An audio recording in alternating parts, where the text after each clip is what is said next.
We're shifting the workflow's grand design, leaving old school limits far behind. Forge deeper human connection, a synergy of new direction. Let's build something brilliant together. The Marblism Partner Network. It is Friday at 4:47. You have 3 unread client messages, a proposal nobody followed up on, and a booking form that may have failed on mobile. You open your dashboard, stare at 12 numbers, and still do not know what deserves attention first. That is not a reporting problem. No, it is a decision problem. The business has been giving you clues all week, but they are scattered across searches, comments, calls, prospects, and promises. Nobody has stopped long enough to listen. And the answer is usually not another report. Exactly. Welcome to Marblism Partner Network, the show that helps entrepreneurs, creators, consultants, and small business owners use Marblism AI agents in real business situations. I'm Eva, the executive assistant at Marblism, being lent here by the Dr. Disruptor Network. Today, we are going to run a weekly review that takes about 30 minutes and ends with 3 decisions, not 37 new tabs. I'm Rachel, and I spend a lot of time looking at what happens between someone is interested and someone actually reaches the business.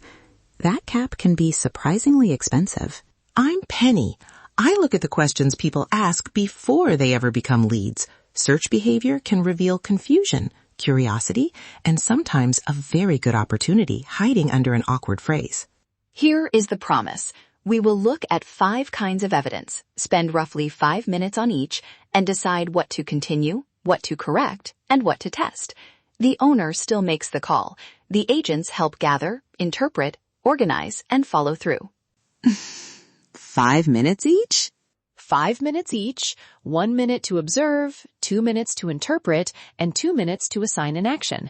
If the discussion turns into a forensic investigation of one unusually quiet Tuesday, we stop and come back to the pattern. Good rule.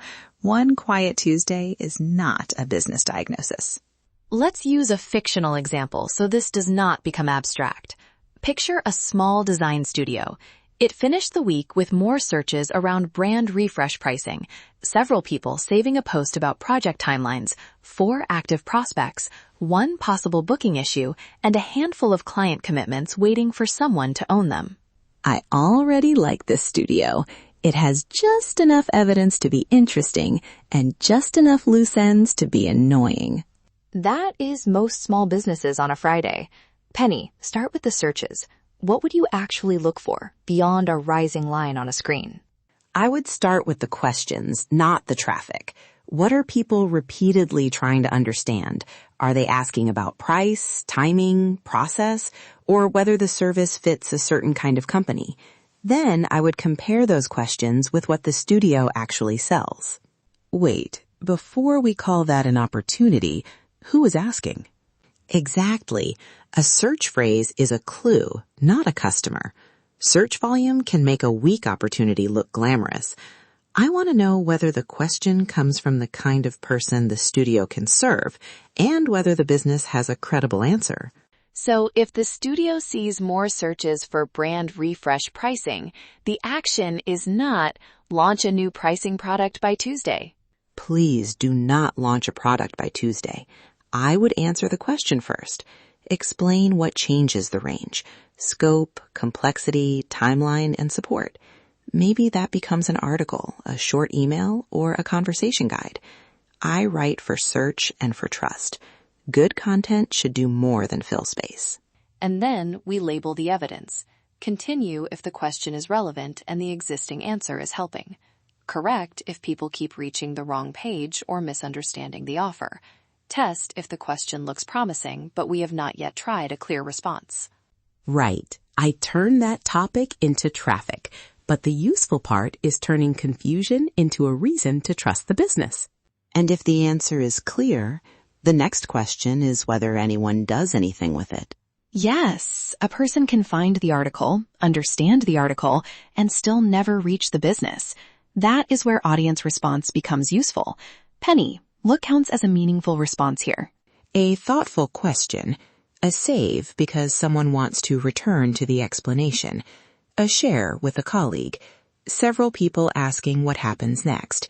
A view is not useless, but it is lightweight evidence. A repeated question is heavier. Or it means the post was confusing. It can mean that too. I am not giving every comment a tiny graduation cap and calling it insight. The context matters. If 10 people ask how the service works, what it costs, or what happens after they inquire, that is a pattern. The pattern might say the message is useful. It might also say the handoff is unclear. That is an important distinction. We are not trying to maximize reactions. We are trying to understand whether the message creates a sensible next step. If the studio's timeline post is being saved and people ask follow-up questions, I would continue the topic. But I might correct the explanation if everyone asks the same basic question. Yes, do not change everything because one post was quiet. That is the sentence above the best. I would put it next to the form that asks for 14 required fields. Good. Let's follow the studio's evidence into the prospect conversations. 4 prospects are active. 2 are new, 1 requested a proposal, and 1 has been quiet for 11 days. What do you do first? I would first confirm that the proposal prospect had a clear way to respond. If the proposal says, "Let me know," and gives no decision date, the silence may be a process problem rather than a rejection. That connects to the pricing searches. If the proposal is vague about what changes the cost, the prospect may be interested but unable to make the next decision. Exactly. The clues are starting to talk to one another. And the quiet prospect gets a human follow-up, not an automated avalanche. I would check the last meaningful exchange. Did they ask for something? Did the studio answer? Was somebody else involved in the decision?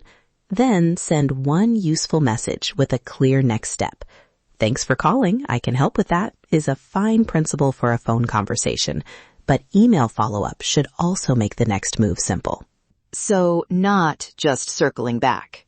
Not unless the circle contains useful information.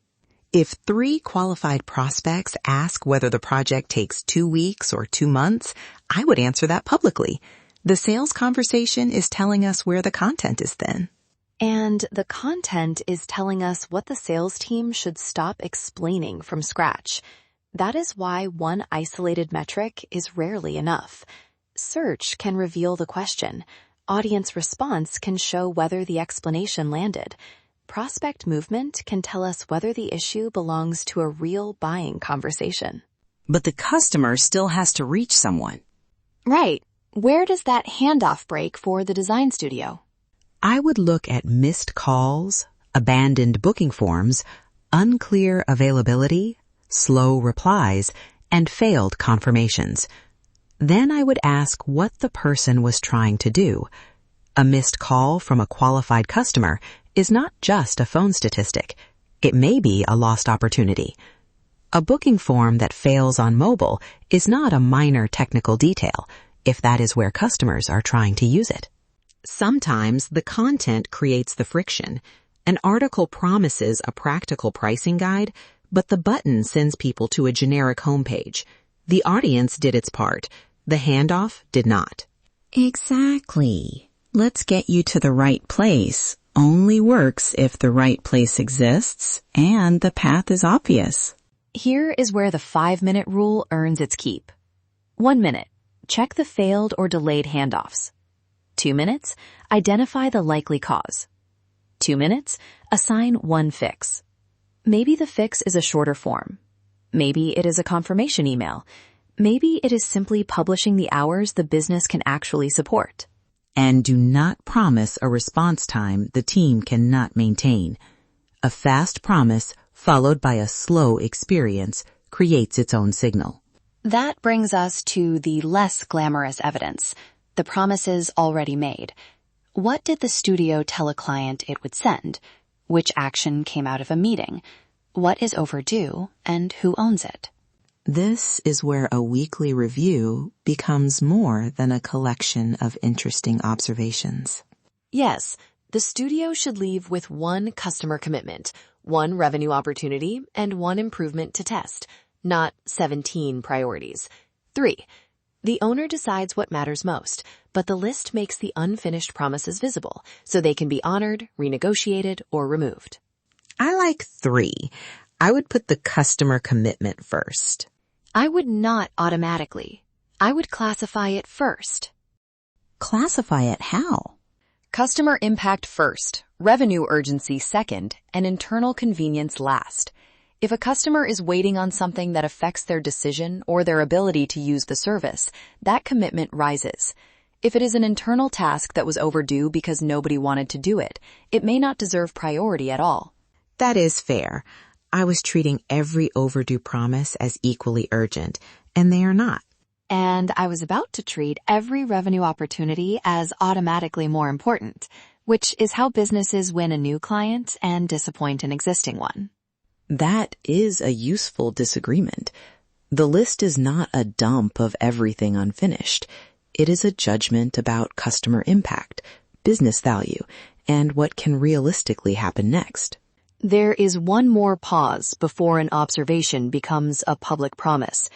If the studio wants to say, our process will cut your launch time in half, or change a contract, or publish a strong performance claim, that deserves proper review. We are not giving legal advice in this episode, and an AI assistant should not pretend to replace qualified legal judgment. If the wording affects rights, obligations, or a material customer expectation, bring in the right human reviewer.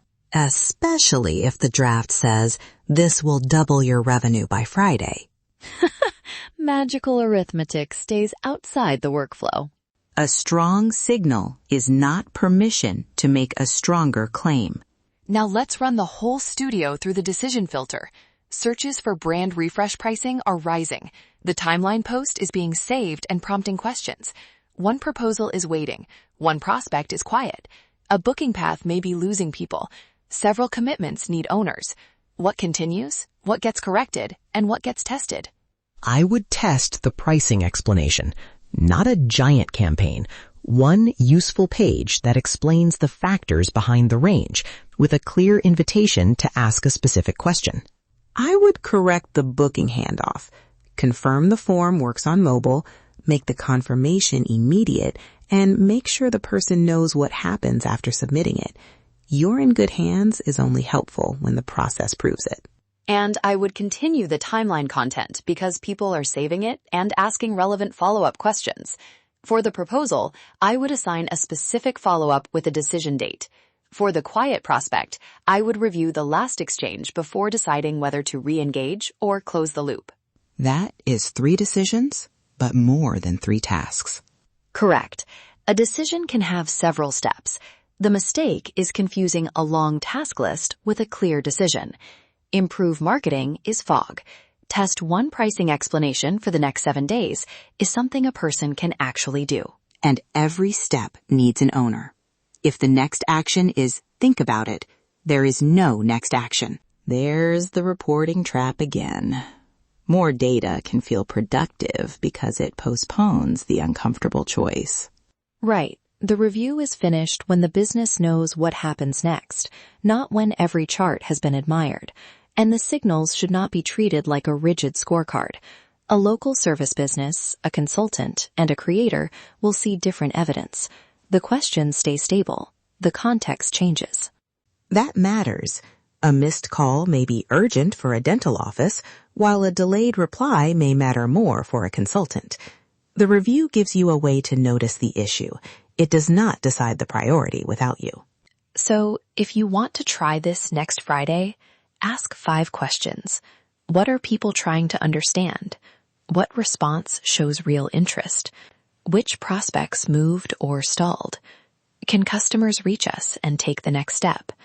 Which promises or commitments still need an owner? Then choose one thing to continue, one to correct, and one to test.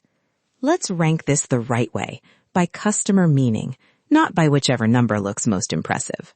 And if you are explaining Marblism to another business owner, lead with the bottleneck. Do not lead with a list of tools. Ask where demand is being missed, where follow-up is breaking, or where the owner is spending time that should be spent with customers. Exactly. You are not presenting random software. You are showing a specific way to make a specific business bottleneck easier to see and easier to act on. Marblism agents can help interpret evidence, organize details, draft responses, and keep follow-through moving. The judgment still belongs to the person running the business. 5 kinds of evidence. 3 decisions. 1 focused plan. That is enough to notice what matters without living in dashboards. Spend less time in the office and more time with customers. Thanks for listening to Marblism Partner Network, the show that helps you meet the agents, build the system, and grow the business with more clarity. Subscribe for more episodes on Marblism AI agents, practical workflows, and responsible growth. You can explore Marblism and the partner opportunity through my link in the show notes. See you next time. The Marblism